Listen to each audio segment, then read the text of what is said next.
कब्रिस्तान मिले मोहनजोदड़ो में।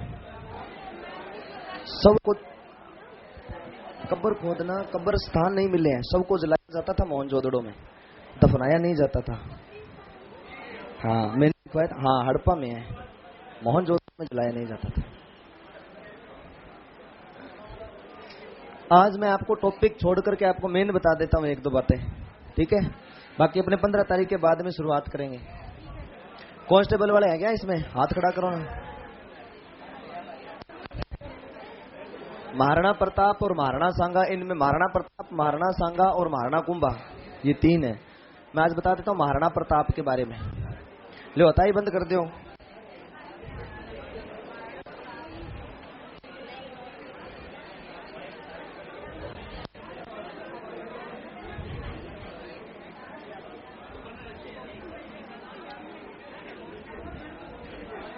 महाराणा प्रताप 1572 से लेकर के 1597 तक। ध्यान से सुनना है, सामने ध्यान देना। जो नई बात होगी मैं लास्ट में लिखवा दूंगा कौन कौन सी बातें लिखने वाली है, ठीक है? अगर नए याद रहे तो स्टेप में बांध लेना। पहले तो इसका रखना है अपने को जन्म, ठीक है? उसके बाद में मुगल मेवाड़ संधि, सॉरी मुगल अभियान, उसके बाद में हल्दी घाटी का युद्ध, उसके बाद में कुंभलगढ़ का युद्ध, उसके बाद में दिवेर का युद्ध, उसके बाद में राजधानी चावंड और उसके बाद में मृत्यु। सारी बातें कंप्लीट हो जाएगी। अगर फिर भी नया याद रहे तो मैं सारा बता देता हूं आपको। सबसे पहले याद रखना है कि महाराणा प्रताप का जन्म हुआ था 9 माह गर्भ में रहने के बाद में 9 मई 1540 को कुंभलगढ़ दुर्ग के कटारगढ़ के बादल महल में। अगर बादल महल न मिले तो याद रखना बादल महल को क्या कहा जाता है? जूना कचेरी कहा जाता है, ठीक है? महाराणा प्रताप का जन्म 9 मई 1540 को कुंभलगढ़ दुर्ग के कटारगढ़ के बादल महल में ज्येष्ठ शुक्ल पक्ष की तृतीया को जूना कचेरी में रविवार के दिन हुआ था, ठीक है? महाराणा प्रताप को हल्दी घाटी का शेर भी कहा जाता है, वीर शिरोमणि भी कहा जाता है, हल्दी घाटी का मेन शासक कहा जाता है, 54वां महान शासक कहा जाता है, सिसोदिया राजवंश का महान पुत्र कहा जाता है महाराणा प्रताप को। महाराणा प्रताप के पिता का नाम था उदय सिंह, माता का नाम था जयवंताबाई, पत्नी का नाम था अजबदेव पंवार, गुरु का नाम था राघवेंद्र, भाइयों के नाम थे शक्ति सिंह और जगमाल। भाइयों के नाम क्या थे? शक्ति सिंह और जगमाल थे। और पुत्र का नाम था अमर सिंह प्रथम भगवान दास। वो है महाराणा प्रताप को राशन कार्ड।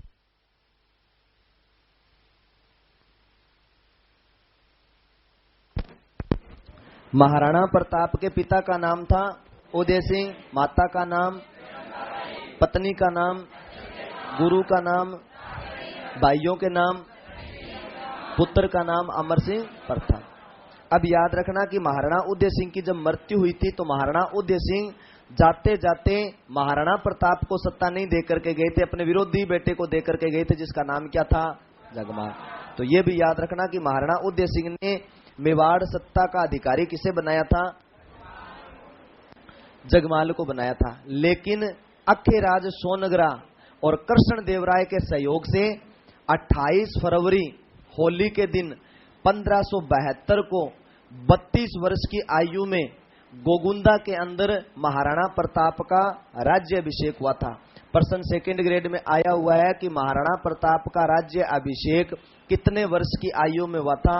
32 वर्ष की आयु में। ध्यान पढ़ लियो, 101% प्रश्न मिलेगा महाराणा प्रताप में, मिलेगा महाराणा सांगा में और महाराणा कुंभा में, ठीक है? तो 28 फरवरी 1572 को कितने वर्ष की आयु में राज्य अभिषेक हुआ था? 32 वर्ष की आयु में राज्य अभिषेक हुआ था। और तलवार बांधने वाला कोई व्यक्ति था तो वो था कृष्णदेव। महाराणा प्रताप के तलवार कौन बांधी? कृष्णदेव। और महाराणा प्रताप तलवार एक नहीं 2 तलवार रखा करते थे, यानी महाराणा प्रताप हमेशा 2 में आने वाली तलवार रखा करते थे। यानी जब शत्रु सेना सामने हो और शत्रु सेना के सामने उसके हथियार न हो तो महाराणा प्रताप कभी भी निहत्थे प्रहार नहीं करते थे। तो महाराणा प्रताप अपनी एक तलवार सामने शत्रु को देने के बाद में युद्ध शुरू करते थे। ये महानता थी महाराणा प्रताप की, वीर शिरोमणि की, मेवाड़ केसरी की। तो महाराणा प्रताप के तलवार किसने बांधी थी? कृष्णदेव ने। यह तो थी महाराणा प्रताप की शुरू की बात। 9 मई 1540 को कुंभलगढ़ दुर्ग में जन्म। महाराणा प्रताप जयंती होती है ज्येष्ठ शुक्ल पक्ष की तृतीया के दिन। महाराणा प्रताप का राज्याभिषेक 28 फरवरी 1572 को 32 वर्ष की आयु में होली के दिन गोगुंदा में हुआ और तारकन बांधी।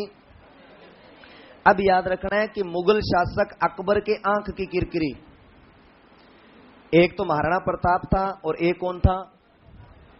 राव चंद्रसेन। और राव चंद्रसेन और महाराणा प्रताप सबसे पहले किसी गांव में मिले थे, तो वो गांव था कोरड़ा गांव। महाराणा प्रताप और राव चंद्रसेन किस गांव में मिले थे? कोरड़ा गांव के अंदर। ये मेवाड़ के अंदर आता है। विशेष तौर पर मुझे नहीं मिला है भी ये राजसमंद में है या उदयपुर में है, मेवाड़ भाग के अंदर। तो सबसे पहले महाराणा प्रताप और राव चंद्रसेन यानी मारवाड़ के प्रताप से भेंट किस गांव में हुई थी? कोरड़ा गांव के अंदर। अब ध्यान में रखना कि जो हल्दी घाटी का युद्ध होता है उससे पहले मुगल शासक अकबर 1570 के अंदर एक किला बनवाता है, अकबर का किला। एकमात्र मुस्लिम पद्धति में बना हुआ कोई किला है तो वो है अकबर का किला।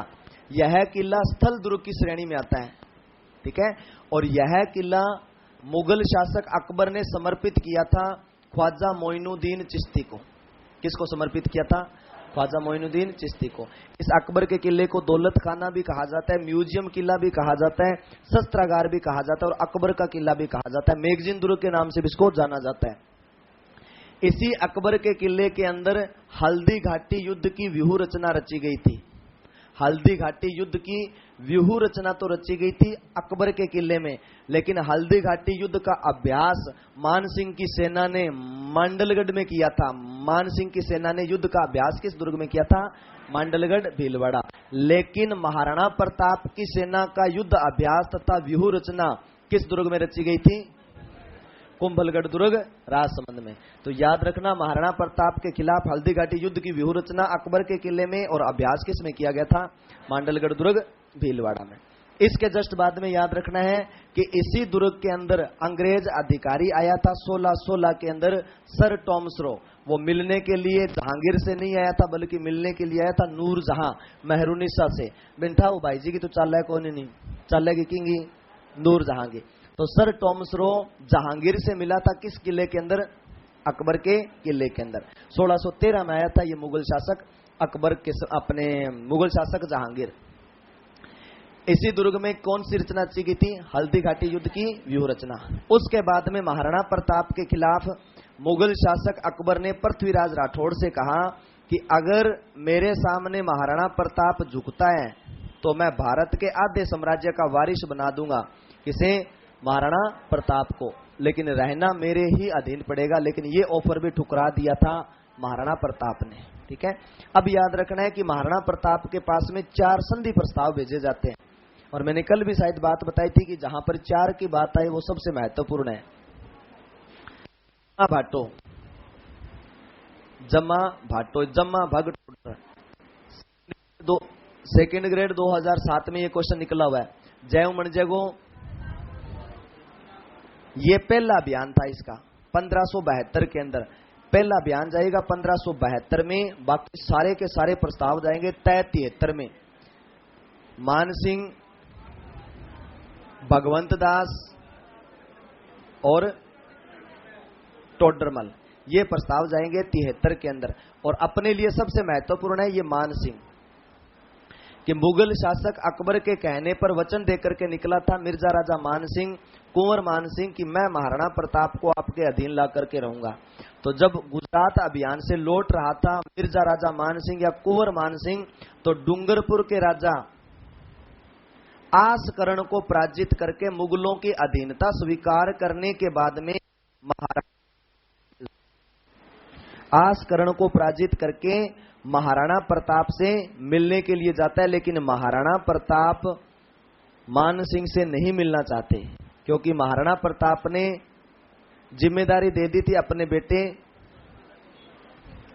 अमर सिंह प्रताप कि एक राजपूत योद्धा होने के नाते राजपूतों की तौहीन में, किसी भी प्रकार की इज्जत आबरू में, उसके मान सम्मान में, आव भगत में कमी नहीं होनी चाहिए। ये बात महाराणा प्रताप ने किससे कही? अमर सिंह प्रथम से, क्योंकि इनको पता चल गया था भी मेवाड़ कौन आ रहा है, मान सिंह। तब सीधी सी बात में अमर सिंह प्रथम ने भी पूछ लिया, भी पिताजी आप क्यों नहीं मिलना चाहते? तब इसने एक ही बात कही थी महाराणा प्रताप से कि बेटा मुझे आमेर के कछुआ वंश में मुगलों की बू आती है।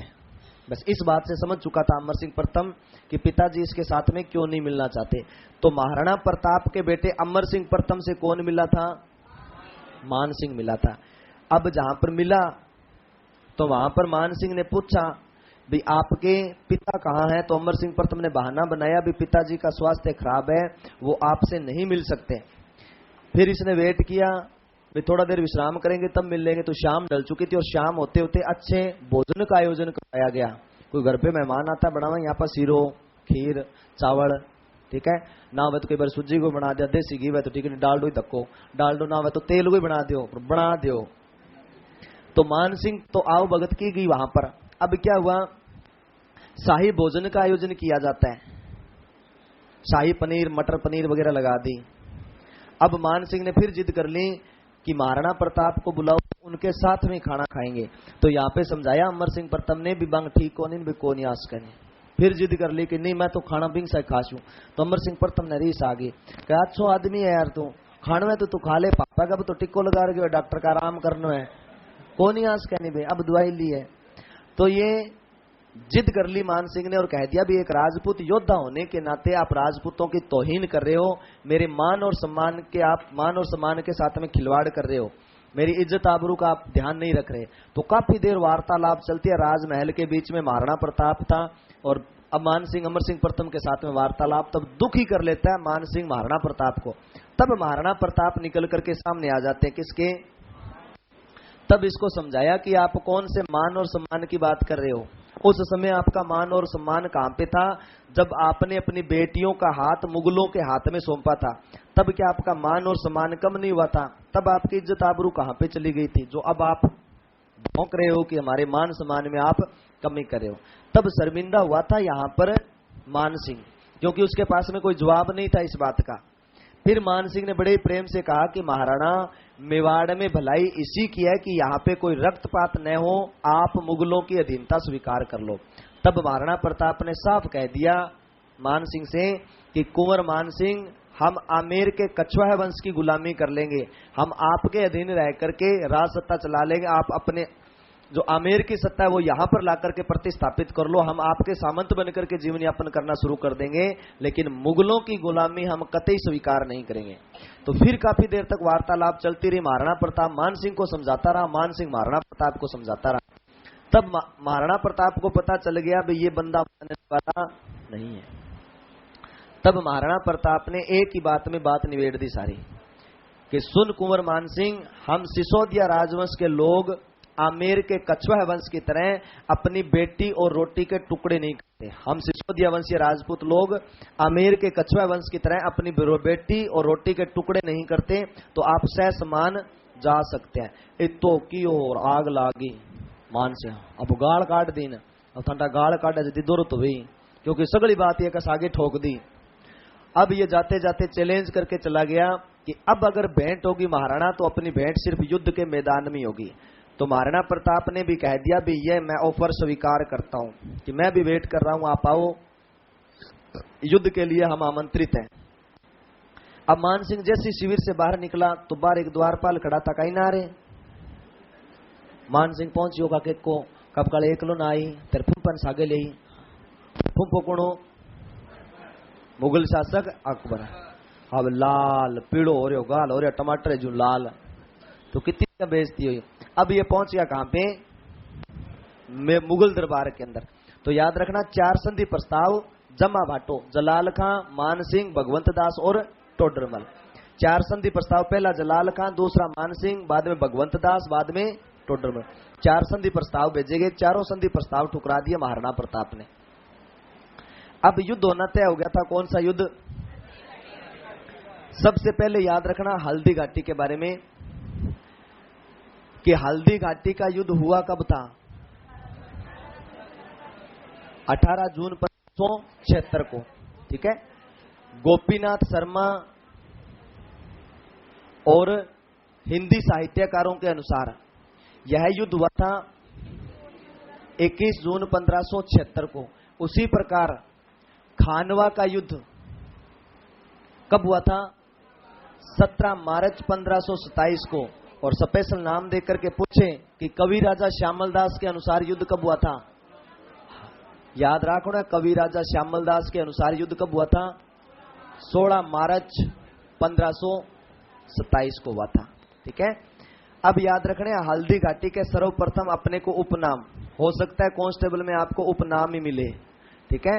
हल्दी घाटी युद्ध को कर्नल टोड ने कहा है हल्दी घाटी स्थान को, युद्ध ने कौनकियों ने, क्योंकि यूनान के अंदर एक स्थान है थर्मोपली। ठीक है। जहां पे लियोनार्डिस जैसा वीर महापुरुष पैदा हुआ था, जिसकी सेना ने लियोनार्डिस के लिए संघर्ष किया था। तो हल्दी घाटी स्थान को कहा है कर्नल जेम्स टोड ने मेवाड़ की थर्मोपली। ठीक है।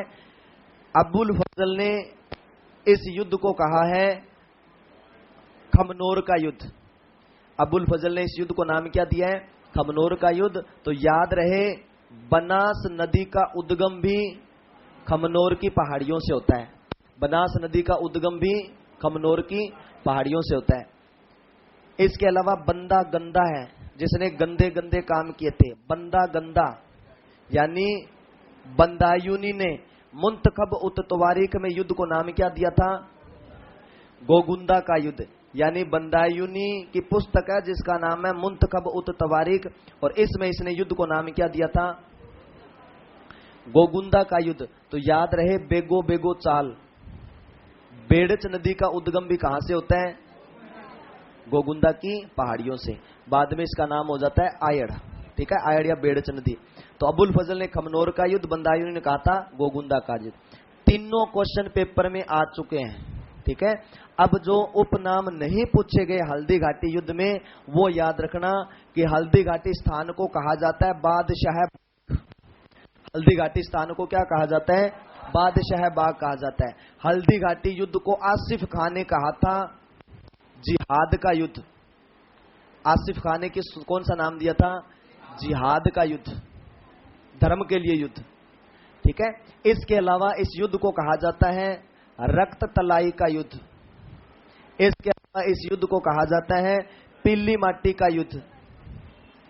इसके अलावा इस युद्ध को कहा जाता है हाथियों की लड़ाई। हाथियों की लड़ाई ये है हल्दी घाटी का उपनाम। इतना ही है। ठीक है। कर्नल टोड ने मेवाड़ की थर्मोपली, अबुल फजल ने खमनोर का युद्ध, बंदायूनी ने गोगुंदा का युद्ध। तीनों क्वेश्चन आगे, ज्यादा फोकस रखना इन पे। ठीक है। बादशाह बाग भी कहा जाता है हल्दी घाटी स्थान को। आसिफ खान ने कहा था जिहाद का युद्ध। रक्त तलाई का भी कहा जाता है, पिल्ली माटी का युद्ध भी कहा जाता है, और हाथियों की लड़ाई भी कहा जाता है हल्दी घाटी युद्ध को। हल्दी घाटी का युद्ध 18 जून 1576 को। गोपीनाथ शर्मा के अनुसार यह युद्ध हुआ था 21 जून 1576 को। हल्दी घाटी स्थान पड़ता है बनास नदी के किनारे राजसमंद में। जेलर असिस्टेंट 2016 में क्वेश्चन पूछा था कि हल्दी घाटी कहां पे है? राजसमंद में। किस नदी के किनारे? बनास नदी के किनारे। अब याद रखना कि जब हल्दी घाटी का युद्ध हुआ था तो युद्ध के समय महाराणा प्रताप का नियंत्रण केंद्र कौन सा था? केलवाड़ा। लेकिन जब महाराणा प्रताप युद्ध लड़ रहे थे उस समय महाराणा प्रताप का नियंत्रण केंद्र था तो कोई वो था ढोलना गांव। नियंत्रण केंद्र कौन सा था? ढोलना गांव था। हल्दी घाटी युद्ध के समय तो महाराणा प्रताप का नियंत्रण केंद्र था केलवाड़ा। युद्ध लड़ा जा रहा था उस समय कौन सा था? ढोलना गांव। पल्ले पड़े है कि ज्यादा काली काली तो कौन के, जल्दबाजी तो कौन के, ताबा वह गाड़ी आ जाएगी फिर। ठीक है। अब देखो हल्दी घाटी का जो युद्ध होता है इसके अंदर दोनों सेनाओं की जो बातें नहीं पूछी गई उनका। भाई जब हल्दी घाटी का युद्ध लड़ा गया तो मुगल सेना का नेतृत्व कौन कर रहा था? मानसिंह। और राजपूत सेना का नेतृत्व कौन कर रहा था? महाराणा प्रताप। हल्दी घाटी युद्ध के समय मानसिंह अपनी सेना का शिविर किस स्थान पे लगा करके बैठा था? मोलेला गांव में। मानसिंह किस गांव में बैठा था? मोलेला गांव। और मोलेला गांव कहां पे पड़ता है? टेरीकोटा कला के लिए भी प्रसिद्ध गांव कौन सा है? मोलेला गांव में पड़ता है, राजसमंद में। अब महाराणा प्रताप के सामने मुगल सेना का जो पड़ाव था वो कहां पे था? मोलेला गांव में। महाराणा प्रताप अपनी सेना को लेकर के किस गांव में बैठा था? लोहा सिंह वाला गांव में या लोसिंगा वाला गांव में, वो भी पड़ा है राजसमंद में, ठीक है, यहां पर बैठा था। हल्दी घाटी युद्ध के समय मान सिंह की है हरावल सेना का नेतृत्व किया था हासिफ खान ने। किसने किया था? हासिफ खान ने। एक नाम आता है आसफ खान और एक नाम आता है जगन्नाथ कछुआ। इन तीनों ने महाराणा प्रताप के सामने जो आगे की सेना थी उनका नेतृत्व किया था। है हरावल सेना का नेतृत्व है हासिफ खान ने किया था, आसफ खान ने किया था। इसका हासिम खान भी है कक्षा 12 में नाम, ठीक है। महाराणा प्रताप की है हरावल सेना का नेतृत्व किया था है हकीम खान सूरी। महाराणा प्रताप की हरावल सेना का नेतृत्व किसने किया था? हकीम खान सूरी ने। और आपके ही एग्जाम में पूछा गया क्वेश्चन है कि महाराणा प्रताप की सेना में एकमात्र मुस्लिम सेनापति कौन था? हकीम खान सूरी। और इसी हकीम खान सूरी का मकबरा बना हुआ है खमनोर राजसमंद में। इन मकबरों कट है खमनोर राजसमंद के अंदर मकबरा बना हुआ है। महाराणा प्रताप की हरावल हकीम खां, मानसिंह की हरावल हासिम खां, ठीक है।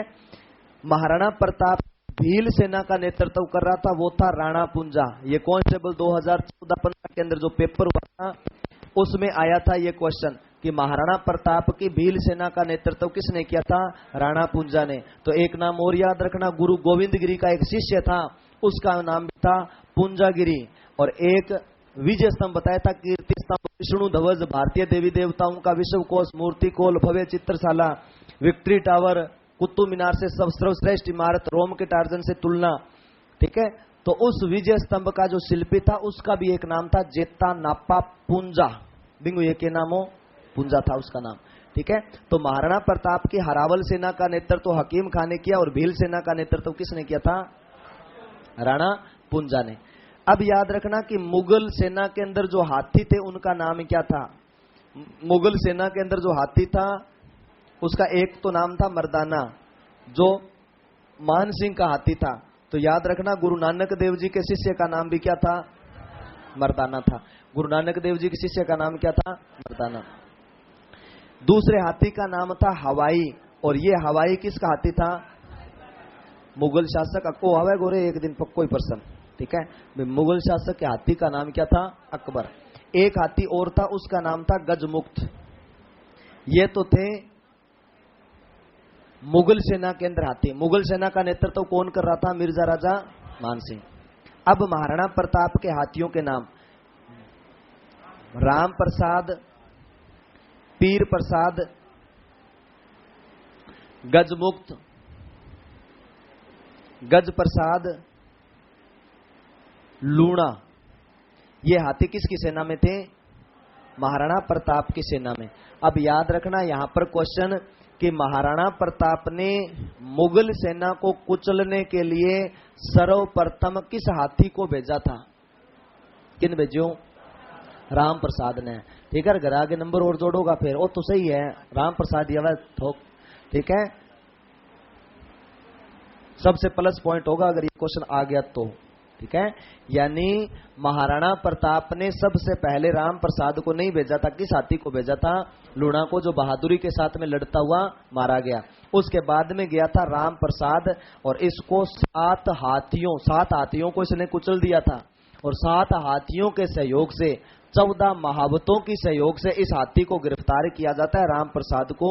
और गिरफ्तार करने के बाद में मुगल शासक अकबर के पास में लेकर के गए, और अकबर ने कहा कि मुझे ये पीर की कृपा से मिला है। तब इसका नाम क्या रख दिया था? पीर प्रसाद नाम रखा था। इसके जस्ट बाद में याद रखना कि यह हाथी मुगल सेना के अंदर 18 दिन रहा था। कितने दिन रहा था? 18 दिन। और इस पशु ने मुगलों का एक अन्न जल तक ग्रहण नहीं किया था और भूख प्यास से तड़पते हुए 18वें दिन मृत्यु हो गई थी। तब कहते हैं मुगल शासक अकबर ने कहा कि जिस हाथी को मैं अपने सामने नहीं झुका पाया तो वहां के शासक महाराणा प्रताप को क्या मैं खाक झुका पाऊंगा। तो ये उस समय भी आत्मग्लानि कर चुका था मुगल शासक अकबर, जब महाराणा प्रताप के हाथी राम प्रसाद को वो अपने सामने नहीं झुका पाया, अंजल ग्रहण नहीं किया और 18वें दिन उसकी मृत्यु हो गई थी। अब है महाराणा प्रताप के घोड़े का नाम चेतक, और इस चेतक को कहा जाता है हेतक। अब महाराणा प्रताप जब मान सिंह के साथ में युद्ध लड़ रहे थे तो इस युद्ध में महाराणा प्रताप का ध्यान चला जाता है मान सिंह पर, और मान सिंह के समय उसके बाद में इसका रक्षा कवच होता है 7000 का। 7000 इसके पास में घुड़सवार होते हैं। तो 7000 की मनसब को चीरते हुए महाराणा प्रताप पहुंच गए किस पास में, मान सिंह के पास में। और मान सिंह का जो हाथी था मर्दाना, उसकी सूंड पर दोनों पांव धर लिए थे अपने चेतक या हेतक ने। जैसे ही सूंड पे पांव धरे तो चेतक ने अपना, महाराणा प्रताप ने अपने भाले से वार किया। उसमें मान सिंह तो बच गया, लेकिन इसके पीछे बैठा हुआ महावत मारा गया, और साथ में जो होदा था ऊपर छत्तर था वो भी टूट गया था, लेकिन किसी प्रकार मान सिंह बच गया। जैसे ही चेतक या हेतक ने अपनी एड़ हटाई, पांव हटाए, तो वहां पे मर्दाना की हाथी जो सूंड था उसकी सूंड में कटार थी, और उस कटार से महाराणा प्रताप के घोड़े चेतक के दोनों पांव जख्मी हो जाते हैं। तब महाराणा प्रताप भी उस युद्ध में लड़ता रहा, लेकिन उस घोड़े चेतक ने यह एहसास नहीं होने दिया अपने मालिक, अपने शासक को, महाराणा प्रताप को, कि वो घायल अवस्था में। उसी समय महाराणा प्रताप पर निगाहें पड़ती है झाला बिद्दा की, तो वो 7000 मनसबदारी को चीरते हुए महाराणा के पास में पहुंचा और महाराणा प्रताप के रक्षा कवच धारण करके हाथी पर बैठ करके युद्ध लड़ना शुरू किया और अंत में मारा गया। तो ये क्वेश्चन भी आ चुका है कि महाराणा प्रताप के रक्षा कवच धारण कर वीरगति पाने वाला कोई व्यक्ति था, तो वो कौन सा था? झाला बिद्दा था, जिसने महाराणा प्रताप के रक्षा कवच धारण करके युद्ध में कूद करके युद्ध लड़ा और युद्ध में मारा गया। अब महाराणा प्रताप इस स्थान से निकल करके जाते हैं कुंभलगढ़ दुर्ग की तरफ, ठीक है। तो उससे पहले याद रख लेना कि हल्दी घाटी युद्ध के अंदर झूठी अफवाह फैलाने वाला व्यक्ति कौन था? मिहत्तर खां। इस व्यक्ति ने हल्दी घाटी युद्ध के अंदर झूठी अफवाह फैला दी थी कि मुगल शासक अकबर शाही सेना लेकर के मुगल दरबार से चल पड़े हैं तथा अपने युद्ध के अंदर पहुंच रहे हैं। तो वापस सेना का हौसला अफजाई करने वाला कौन सा था? मिहत्तर खां। अब इस युद्ध में एक नाम बताया था मैंने, बंदायूनी, तो ये सबसे ज्यादा कंफ्यूज था। तो ये चला गया आसिफ खां के पास में, आसिफ खां के पास में, और इससे कहा कि भाई साहब इसमें तो मुझे पता ही नहीं चल रहा है भाई कौन सा अपनी सेना से राजपूत युद्ध लड़ रहा है और कौन से सामने वाले की सेना से। भाई दोनों में घुसंड मेला तो किंग मेला। अब ठाई कौन लगा भाई किसो आपनो बेली है और किसो आपनो दुश्मन है, क्योंकि राजपूत मानसिंह की सेना में भी थे, ठीक है, जो अपने राजपूतों के साथ में युद्ध लड़ रहे थे, और एक तरफ राजपूत थे। तब इस आसिफ खान ने कहा था कि बंदायूनी तू तो सिर्फ तीर चलाता जा, आप सिर्फ तीर चलाते जाओ, मरना चाहिए वो राजपूत, मरना चाहिए चाहे तो वो अपनी सेना में हो और चाहे वो सामने वाले की सेना में। तब माना गया कि आसिफ खान ने हो सकता है इसे धर्म के लिए युद्ध कहा हो, तो वो कौन सा युद्ध कहलाया? जिहाद का। तो याद रखना आसिफ खान ने कहा था कि आप सिर्फ तीर चलाते जाओ, मरना राजपूत चाहिए चाहे तो वो अपनी सेना में हो और चाहे वो सामने वाली सेना में। भी बाद में गंदी तरह लागियो कुटन। उसके बाद में एकमात्र इतिहासकार बंदायूनी था, बंदा गंदा था, जिसने गंदे काम किए थे, यानी राजपूतों के खून से अपनी दाढ़ी को रंगने वाला कोई इतिहासकार था, तो उसका नाम क्या था? बंदायूनी, ठीक है, किसो? बंदायूनी। अब महाराणा प्रताप जब कुंभलगढ़ दुर्ग की तरफ जा रहे थे तो पहले पहुंचते या बलीचा गांव में। किस गांव में पहुंचेंगे? बलीचा गांव पड़ता है उदयपुर के अंदर। यहां पर IIM भारतीय प्रबंधन संस्थान, इंडियन इंस्टीट्यूट मैनेजमेंट खुला हुआ है, ठीक है। यहां पर 26 फीट का नाला है और उस 26 फीट के नाले को पार करवा दिया था चेतक या हेतक ने महाराणा प्रताप को, और वहां पर महाराणा प्रताप के घोड़े चेतक ने अंतिम सांस ली थी। और उस समय महाराणा प्रताप ने देखा कि उसका घोड़ा चेतक स्वाभिमानी नहीं रहा, तो कहते हैं महाराणा प्रताप इतनी विपरीत परिस्थितियों में कभी नहीं रोए थे जिस दिन चेतक की मृत्यु होने के बाद में प्रताप फूट फूट करके रोए थे। उसके बाद में बलीचा गांव में स्मारक बना हुआ है चेतक या हेतक का, खोड़ी इमली का पेड़ भी है यहाँ पे। तो ये सब माजरा देख रहा होता है शक्ति सिंह, जो मुगल सेना का साथ देता है। तो इसका विपरण जाग उठा था, स्वाभिमान जाग उठा था कि यहाँ के पशु पक्षी सारे के सारे महाराणा प्रताप के साथ में, तो मैं तो कम से कम इंसान हूं। तो ये सोच करके इसने महाराणा प्रताप का साथ देने का निश्चय किया। महाराणा प्रताप की सेना के 2 सैनिकों को पता चलता है भाई यही महाराणा प्रताप है, बाकी की निठा को नहीं किसो महाराणा प्रताप है, क्यों सारा ही पड़ूंड चोखा पड़ेड़ा, सारा ही महाराणा प्रताप अड़दाइया किन निठा कौन लागो, क्योंकि इसके अंदर या तो शक्ति सिंह को पता था भी महाराणा प्रताप कौन है, या कुंवर मान सिंह को पता था भी महाराणा प्रताप कौन है। तो खूब योद्धा मार मार करके लाते हैं। जो अपने मुगल शासक का नेतृत्व कर रहा था मिर्जा राजा मान सिंह, भाई जी वो है के महाराणा प्रताप का वही कोनी, ओ है के का वही कोनी, ओ है के थारो बाप वही कोनी नहीं, अब अकालियो किन मान सिंह। तो महाराणा प्रताप इनको मिला नहीं, तो शक्ति सिंह ने बलीचा गांव के अंदर महाराणा प्रताप को घोड़ा दे करके सहायता की तथा माफी मांगी, लेकिन महाराणा प्रताप अपने भाई को यहाँ पे माफ नहीं करते।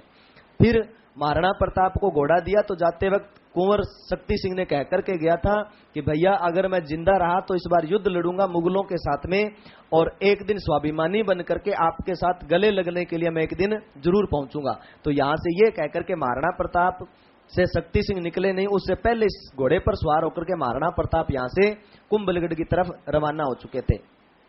महाराणा प्रताप को शक्ति सिंह ने घोड़ा देकर के सहायता दी थी, ये हमें जानकारी मिलती है राज प्रशस्ति शिलालेख के अंदर, अमर काव्य वंशावली के अंदर, कि महाराणा प्रताप को शक्ति सिंह ने घोड़ा देकर के आर्थिक सहयोग प्रदान किया था। ठीक है।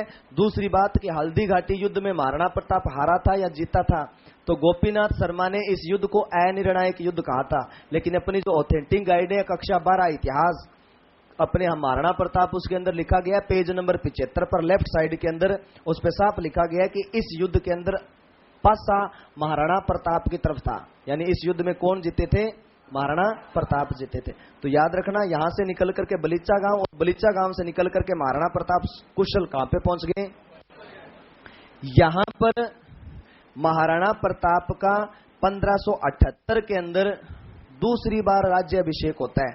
1578 में दूसरी बार राज्याभिषेक कहां पे हुआ था, महाराणा प्रताप का कुंभलगढ़ के अंदर, और यहां पर मारवाड़ का प्रताप मौजूद था जिसका नाम था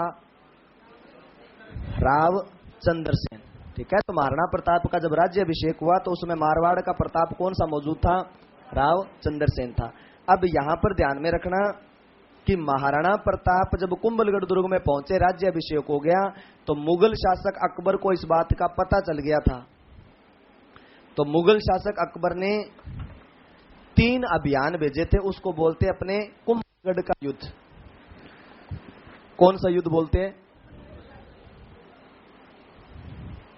कुंभलगढ़ का युद्ध 1578 के अंदर इस युद्ध को कहा गया है सार्वभौमिक का युद्ध। तो याद रखना, सार्वभौमिक का युद्ध किस युद्ध को कहा गया है, कुंभलगढ़ युद्ध को कहा गया है। सार्वभौमिक का युद्ध किस युद्ध को कहा गया है, कुंभलगढ़ युद्ध को कहा गया है। ठीक है। और यहां पर 3 बार आक्रमण कौन करेगा, शहबाज खान, सेकंड ग्रेड में आया हुआ पर्सन। मुगल शासक अकबर ने 1578, 79, 80 के अंदर 3 अभियान देकर के, कितने अभियान देकर के भेजा था शहबाज खान को, 3 बार भेजा था। ठीक है। तब महाराणा प्रताप दुखी हो जाते हैं कुंभलगढ़ दुर्ग के अंदर, और कुंभलगढ़ दुर्ग का भार भाण सोनगरा को सौंप देते हैं। तो महाराणा प्रताप ने जब कुंभलगढ़ दुर्ग छोड़ा तो उसका भार किसे सौंपा था, भाण सोनगरा को सौंपा था, और ये भाण सोनगरा लड़ते वक्त मारा गया था, वीरगति पाई थी, शहबाज खां के साथ में लड़ते हुए मारा गया।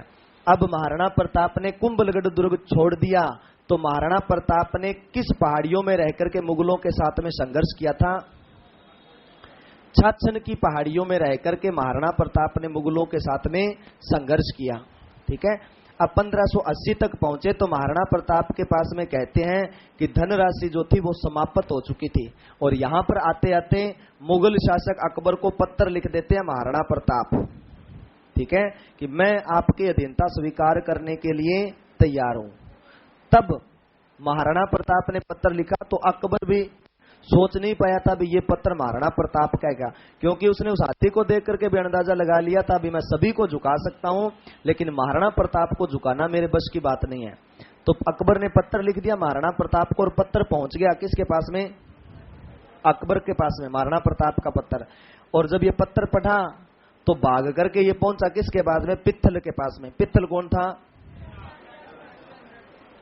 पृथ्वीराज राठौड़। और इसको विश्वास नहीं हो रहा था और इसको कहा कि ये देख पित्तल, मुझे महाराणा प्रताप ने बादशाह कह करके संबोधित किया है, मेरी अधीनता स्वीकार कर लिया और ये रहा पत्थर।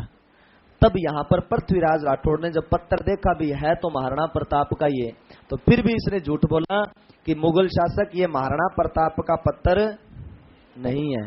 तो ये बात मान ली थी अकबर ने, कहा अच्छा कौन के हो, क्योंकि इसको पता था भाई वो हाथी को भी नहीं झुका पाया, भाई उसके पशु पक्षियों को भी मैं नहीं झुका पाया, तो महाराणा प्रताप को तो मैं झुका ही नहीं सकता। उसके बाद में इस पित्तल ने स्वाभिमान वापस जगाया था महाराणा प्रताप का भी, हम तो मुगलों के अधीन मजबूर वश है अपने पिता के कारण, लेकिन आप अपनी मान मर्यादा का तो कम से कम ध्यान रखो, आप क्यों झुकने के लिए तैयार हो रहे हो। तब महाराणा प्रताप ने त्यागा था। इसके अलावा एक यहाँ पे एक कविता भी है, भी किसी ने कविता लिखी है, बहुत ही शानदार कविता लिखी है कि महाराणा प्रताप मुगलों के सामने झुकने के लिए तैयार हो जाते हैं, क्योंकि यहाँ पर उनका जो परिवार होता है वो आर्थिक स्थिति से जूझ रहा होता है, धनराशि इनके पास में थी नहीं, जितना कुछ था वो सारा का सारा खत्म हो चुका था। तब महाराणा प्रताप पत्थर लिखते हैं और पत्थर लिख करके रख देते हैं, उसी समय निश्चित होकर के सो जाते हैं भी अब बहुत हो चुका है, मेवाड़ की भलाई के लिए मुझे अधीनता स्वीकार कर लेनी चाहिए। तो उसी समय इनके सामने रात्रि के समय एक चरितार्थ पेश होता है, सफेद कपड़ों में लपेटा हुआ, और वो महाराणा प्रताप से आकर के कहता है कि महाराणा भावुक क्षण में भी परिपाटी अपनाते तो अकबर से समझौते की फिर कभी नहीं मन में लाते। भावुक क्षण में भी राणा परिपाटी अपनाते तो अकबर से समझौते की फिर कभी नहीं मन में लाते। तब यहां पर महाराणा प्रताप आंखें खोलते और उसे पूछता है भी आप हो कौन जो मेरा स्वाभिमान जगाने की कोशिश कर रहे हो। तो प्रताप ने कहा कि अरे कौन हो जो तुम जगाते मेरा धर्म, आप सोचिए शत्रु से लड़ूं भी तो किसके लिए, अरे जग को दिखा दूं मैं प्रताप का प्रताप, पर सूर्य रथ पर चढ़ूं भी तो किसके लिए। जब बच्चे रोते हो भूख से तो क्या तुम धीरज रख पाते। तो वही प्रताप से चरितार्थ वापस कहता है कि महाराणा भावुक क्षण में भी परिपाटी अपनाते तो अकबर से समझौते कि फिर कभी नहीं मन में लाते। तब महाराणा प्रताप को कहते हैं गुस्सा आ जाता है और क्रोधित होकर के महाराणा प्रताप ने कहा कि आप एक वार्तालाप संशय पैदा कर रहे हो एक मेवाड़ महाराणा के साथ में, और मेवाड़ महाराणा इतना झुका हुआ नहीं है कि वो किसी दूसरों की बात, स्वाभिमानी कोई बात सुन सके। मैंने आज तक मुगलों के साथ में संघर्ष किया था और अब परिवार के लिए मुझे झुकना उचित नहीं है। तो जब विवश किया गया महाराणा प्रताप द्वारा कि आखिर आप हो कौन जो मुझे स्वाभिमान जगाने की कोशिश कर रहे हो, तब महाराणा प्रताप के सामने वो पूरा चरितार्थ पेश हो जाता है और महाराणा प्रताप से कहता है कि अगर पूछ भी लिया है तो सुनो, राजवंश को बचाने हेतु देशभक्तों द्वारा चली गई वो चालू, सुनो राजवंश को बचाने हेतु देशभक्तों द्वारा चली गई वो चालू, अरे परिवार के निमित्त शस्त्र त्यागते प्रताप, सामने खड़ा मैं आपके सवाल हूं, अरे चंदन हूं गर्व का मेवाड़ त्याग का प्रतीक, देशभक्तों के लिए आरती का ताल हूं, अरे लाल जिसने करा दिया खुद का हलाल, उसी बलिदानी पन्ना धाई का मैं लालू, उसी बलिदानी पन्ना धाई का मैं लालू। तब महाराणा प्रताप उठ जाते हैं, उनको याद आती है अपने पिता की कि उसका पिता बचा था, तो वो किसके कारण बचा था? चंदन के कारण। और बलिदान किसने दिलवाया था? पन्ना धाई ने। फिर वही चंदन महाराणा प्रताप के सामने पेश होकर के कहता है कि अगर योद्धा ने मोह रखा होता, अगर योद्धा ने मोह रखा होता तो परिवार समय का खोता क्या, या युद्ध भूमि में शूरवीर अपने मस्तक को बोता क्या। अरे परिवार मोह में फंसे आप जो संधि पत्र की सोच रहे, अगर यही सोचती मेरी पन्ना मां तो अस्तित्व आपका होता क्या, अस्तित्व आपका होता क्या। तब महाराणा प्रताप निश्चित होते हैं कि मैं झगड़ूंगा, मरते दम तक मुगलों के साथ में संघर्ष करूंगा। अब 1580 के अंदर सारा कुछ धन सामग्री महाराणा प्रताप के पास में समाप्त। तब यहां पर नाम आता है एक पाली के भामाशाह का और एक नाम आता है ताराचंद का। कहते हैं कि जब महाराणा प्रताप के पास में धन सामग्री समाप्त हो चुकी थी तो पाली के भामाशाह और ताराचंद ने महाराणा प्रताप को 20,000 स्वर्ण मुद्राएं तथा 25 लाख रुपए सारी की सारी सामग्री थी वो अवेलेबल करवा दी थी। तब महाराणा प्रताप ने खुश होकर के मेवाड़ की जो धरा थी उसको देखते हुए कहा कि मैं अंतिम समय तक संघर्ष करूंगा और जब तक मेवाड़ की धरा पर कदम नहीं रखूंगा, जब तक मैं वहां से मुगलों को खदेड़ने दूं, और तब तक सोने चांदी के बर्तनों में भोजन नहीं करूंगा। तब तक मैं मुगलों को बाहर न खदेड़ दूं और कभी भी आलीशान बिस्तरों के ऊपर नहीं लेटूंगा। तो बिल्लों की तरह महाराणा प्रताप भी नीचे जमीन पे सोया करते थे और पत्तल के अंदर भोजन बना करके रहा करते थे। तो आज भी उनकी एक जाति मानी जाती है, घुमक्कड़ जाति, गड़िया लोहार जाति, जो कभी भी घर नहीं बनाती। ठीक है, गड़िया लोहार जाति वो महाराणा प्रताप के वंशज माने जाते हैं, बिल्लों के वंशज मानी जाती है, जो घर नहीं बनाती। अब महाराणा प्रताप को जब भामाशाह और ताराचंद ने 20,000 स्वर्ण मुद्राएं दी तो महाराणा प्रताप ने खुश होकर के रामा महल साणी को पद से हटा दिया। ये महाराणा प्रताप का प्रधानमंत्री था रामा महल साणी, इसको पद से हटा करके भामाशाह को अपना प्रधानमंत्री बना दिया था। इसी भामाशाह को कर्नल जेम्स टोड ने कहा है मेवाड़ का दानवीर। कर्नल जेम्स टोड ने कहा है मेवाड़ का दानवीर कहा जाता है भामाशाह, महाराणा प्रताप का उद्धारक कहा जाता है भामाशाह को। तो रामा महल साणी को पद से हटा दिया और प्रधानमंत्री का पद किसको दे दिया था? भामाशाह को। अब महाराणा प्रताप को जब ये धनराशि मिली तो महाराणा प्रताप ने 4 ठिकाने बनाए थे और महत्वपूर्ण है, मैंने पहले भी कहा था, जहां पर 4 का आंकड़ा है उसमें कोई किंतु परंतु नहीं है, आने वाले समय के क्वेश्चन बनते ही बनते हैं। ठीक है, तो यहां पर 4 ठिकाने बनाए थे, दिवेर, देसूरी, देवल और देबारी। देबारी स्थान सुना सा लगता है, देबारी समझौता, उदयपुर, देवल डूंगरपुर, देसूरी, दिवेर।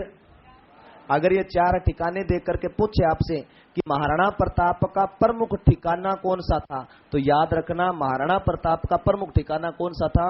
दिवेर। और दिवेर नामक स्थान पे युद्ध भी लड़ा जाता है। किसो युद्ध लड़ी जाएगा? दिवेर का युद्ध। दिवेर का युद्ध लड़ा जाएगा 1582 के अंदर। दिवेर का युद्ध कब लड़ा जाएगा? 1582 के अंदर लड़ा जाएगा। ठीक है, तो याद रखना दिवेर का युद्ध 15 अक्टूबर 1582 को हुआ था और 15 अक्टूबर को ही अकबर का जन्म हुआ था। जिस दिन अकबर का हैप्पी बर्थडे था उस दिन इसके चाचा की पिटाई हो रही थी। ठीक है, सुल्तान खां वे जका दिन अकबर को हैप्पी बर्थडे हो बेदिन कौन फोड़ी लग रहे हो? सुल्तान खां। इस सुल्तान खां को पीटा था अमर सिंह प्रथम ने। यानी यह दिवेर का युद्ध महाराणा प्रताप के विजयों का श्री गणेश भी कहा जाता है तथा महाराणा प्रताप के गौरव का प्रतीक भी कहा जाता है। कौन सा युद्ध महाराणा प्रताप के गौरव का प्रतीक है? दिवेर का युद्ध। कर्नल टोड ने इस युद्ध को कहा है मेवाड़ का मैराथन। आइड हुआ पेपर में, मेवाड़ का मैराथन किसको कहा जाता है? दिवेर के युद्ध को कहा जाता है मेवाड़ का मैराथन। गौरव का प्रतीक दिवेर का युद्ध। यह युद्ध लड़ा गया था 15 अक्टूबर 1582 को। अब मैं थोड़ा सा टॉपिक से हट रहा हूं, इसके साथ में 3-4 बातें काम की बता देता हूं। दिवेर का युद्ध 15 अक्टूबर 1582 को अक्टूबर में ही अकबर का जन्म हुआ था अमरकोट में, पाकिस्तान के अंदर। हमीदो बानो की कोख से जन्म किसका हुआ था? अकबर का। उसके बाद में याद रखना 15 अक्टूबर को क्रांति भी हुई थी कहीं, कोटा में क्रांति हुई थी। राजस्थान का एकमात्र स्थान था कोटा जहां पर सुनियोजित और सुनियंत्रित ढंग से क्रांति हुई थी।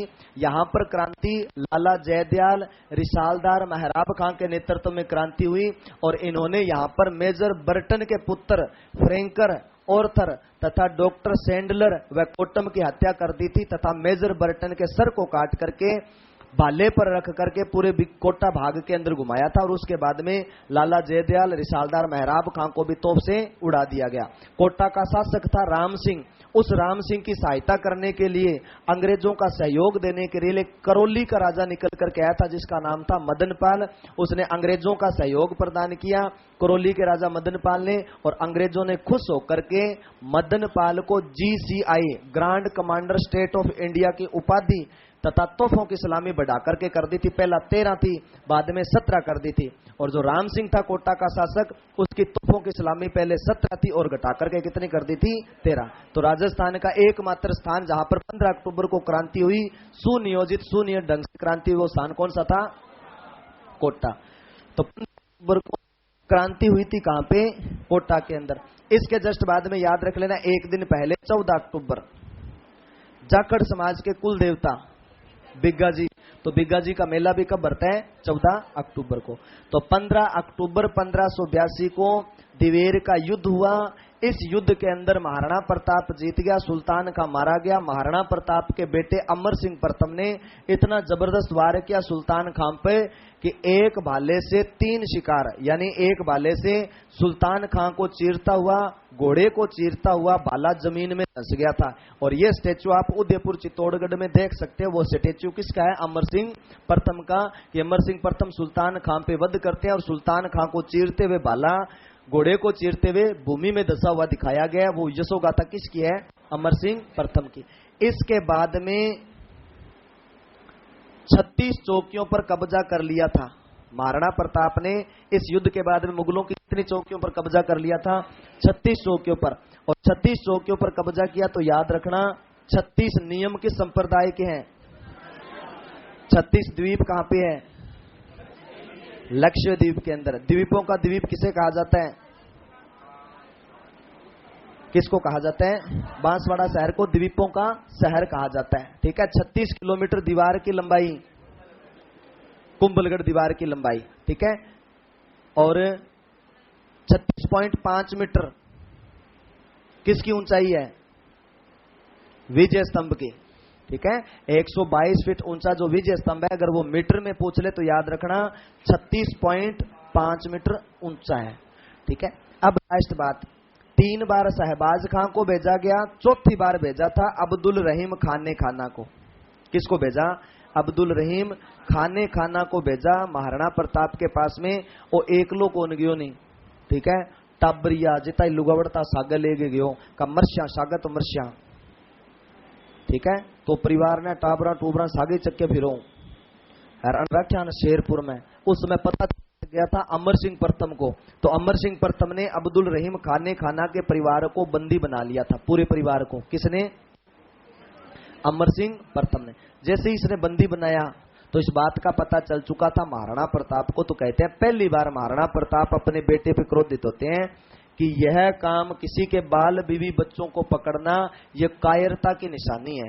बस इतनी बात से समझ चुका था अमर सिंह प्रथम कि पिताजी क्या कहना चाहते हैं। तो उसने सहसमान अब्दुल रहीम खाने खाना के परिवार को छोड़ दिया था। अट्टा बापू पिट गए रे जय कितनी घुमा घुमा बात कर दिया, कन्ना बिठा बिठा पास से बात कर करके भाई छोरो किया तो क्या समझ है बेटा थे पढ़न जाओ, पढ़न का नहीं ध्यान रखे करो। दूसरा का उदाहरण दे दे मान लो वो छोरो गयो और वो यहाँ करके लार लार फिरो, यहाँ करके वो पकड़ी जियो और वो फोड़ी जियो। ठीक है। कि तो कह दिया पर माननो तो है ही कौन नहीं, गेड़ी तो लगानी लगानी है, भला लट पड़ो चाहे की पड़ो। तो समझाने की कोशिश करते थे। ए टाबरिया होता बापड़ा मान जाता, समझ गयो भी पापा की हो कायर तो इन था वो भी पापा की खातिर की है तो छोड़ फिटे कर। तो सह समान छोड़ दिया था किसने? अमर सिंह प्रथम ने। उसके बाद में अंतिम अभियान किया था जगन्नाथ कछवा। याद रखना मुगल शासक अकबर ने महाराणा प्रताप के पास में लास्ट अभियान किसको भेजा था? जगन्नाथ कछवा को। 1584-85 के अंदर लास्ट अभियान था। उसके बाद में 1585 से लेकर के 1597 तक न तो महाराणा प्रताप ने मुगल शासक अकबर पर आक्रमण किया और न ही अकबर ने महाराणा प्रताप पर आक्रमण किया। तो इतिहासकारों ने 12 वर्षों की अघोषित संधि कह दिया था। ठीक है। 1584-97 करे जब हो जाएगी 13 साल, लेकिन वो लास्ट में बयान था। तो 1585 से लेकर के 97 के बीच में कितने सालों का गैप था? 12 वर्षों का। तो 12 वर्षों की या 13 वर्षों की अघोषित संधि कहा था इतिहासकारों ने। तो महाराणा प्रताप और मुगल शासक अकबर के बीच में कितने वर्षों की अघोषित संधि हुई थी? 12 वर्षों की अघोषित संधि। 1585 में महाराणा प्रताप ने अपनी आपातकालीन राजधानी बनाई थी चावंड को, लूणा चावंडिया को पराजित करके, तथा चावंड चित्रकला शैली का उद्भव किया था। तथा यहाँ पर रागमाला ढोला मारू चित्र बना था। और महाराणा प्रताप के दरबार में कोई दरबारी कवि था तो उसका नाम था नसीरुद्दीन। उसने जो ढोला मारू चित्र बनाया था वह ढोला मारू चित्र आज भी दिल्ली संग्रहालय के अंदर रखा हुआ है। तो महाराणा प्रताप की आपातकालीन राजधानी कांस्टेबल में पूछी जा चुकी है कि महाराणा प्रताप की आपातकालीन राजधानी कौन सी थी? चावंड थी। ठीक है। लूणा चावंडिया को पराजित किया, चामुंडा माता का मंदिर बनवाया। 1585 के अंदर ही मुगल शासक अकबर राजस्थान के कबीर से मिल रहा था, दादू दयाल जी से। ये हाल फिलहाल अभी मैंने आपको बताया है कि राजस्थान का शंकराचार्य, राजस्थान का कबीर कहा जाता है दादू दयाल जी को, और मुगल शासक अकबर ने दादू दयाल जी के कहने पे गो हत्या पर रोक लगाई थी। दूसरी विशेषता, 1585 के अंदर ही मिर्जा राजा मान सिंह को बंगाल की सूबेदारी दी गई थी, और बंगाल में रहते हुए मिर्जा राजा मान सिंह ने मुगल शासक अकबर के नाम पे एक नगर बसाया था, उसका नाम क्या था? अकबर नगर। लास्ट बात, 19 जनवरी 1597 को धनुष पर प्रत्यंचा चढ़ाते समय 57 वर्ष की आयु में महाराणा प्रताप वीर शिरोमणि मेवाड़ केसरी महाराणा प्रताप की मृत्यु। महाराणा प्रताप की मृत्यु कितने वर्ष की आयु में हुई थी? 57 वर्ष की आयु में। कब हुई थी? 19 जनवरी 1597 को हुई थी। ठीक है। एकमात्र शासक महाराणा प्रताप ही था जिसका जन्म भी विक्रम संवत 1597 को हुआ और मृत्यु भी 1597 में हुई। ये तो हो गई सारी की सारी बात महाराणा प्रताप की। अब महाराणा प्रताप की मृत्यु चावंड में हुई थी, लेकिन महाराणा प्रताप के 8 खंभों की छतरी वो कहां पे बनाई गई है? बारडोली। और बारडोली स्थान कहां पे पड़ता है? उदयपुर में। लेकिन याद रखना, बारडोली का शिव मंदिर कटा है बाड़मेर में। बारडोली का शिव मंदिर कहां पे है? थारो सिर है बाड़मेर में। हाँ, मारा है बेटा तुक्का। चित्तौड़गढ़ में बारडोली का शिव मंदिर कहां पे? पंचायतन शैली में बना हुआ चित्तौड़गढ़ के अंदर। और बारडोली छतरी 8 खंभों की छतरी कहां पे है? उदयपुर में। और 8 खंभों की छतरी है राणा सांगा की। राणा सांगा के 8 खंभों की छतरी कहां पर है? मांडलगढ़ भीलवाड़ा में। कटबनेड़िया मांडलगढ़ भीलवाड़ा। लास्ट बात, कोलियारी गांव महाराणा प्रताप की जो घायल सेना होती थी उसको इलाज किया जाता था कोलियारी गांव के अंदर। दूसरी बात, महाराणा प्रताप का कोई शस्त्रागार था तो वो थी मायरा की गुफा। महाराणा प्रताप की शस्त्रागार कोई था तो वो था मायरा की गुफा उदयपुर के अंदर। एक आता है उबेश्वर महादेव का मंदिर। ये भी ऐतिहासिक मंदिर माना जाता है कि जब महाराणा प्रताप की सेना आपात मीटिंग कर रही थी गुफा के अंदर, तो वहां पर मुगल सेना ने आक्रमण करने की कोशिश की थी, तो ये शिवलिंग अपने आप ही फट पड़ा था और मुगल सेनों को भागना पड़ा था। तो ये उबेश्वर महादेव मंदिर भी उदयपुर के अंदर है। कहां पर है? उदयपुर के अंदर। लास्ट बात, महाराणा प्रताप के दरबार में एक दरबारी विद्वान था जिसका नाम था चक्करपाणी मिश्र। अजय ताई आरएस में भी कौन निकला है पर्सन, जका मैं थाने बता दिया। चक्करपाणी मिश्र, इसने ऐतिहासिक 3 ग्रंथ लिखे थे।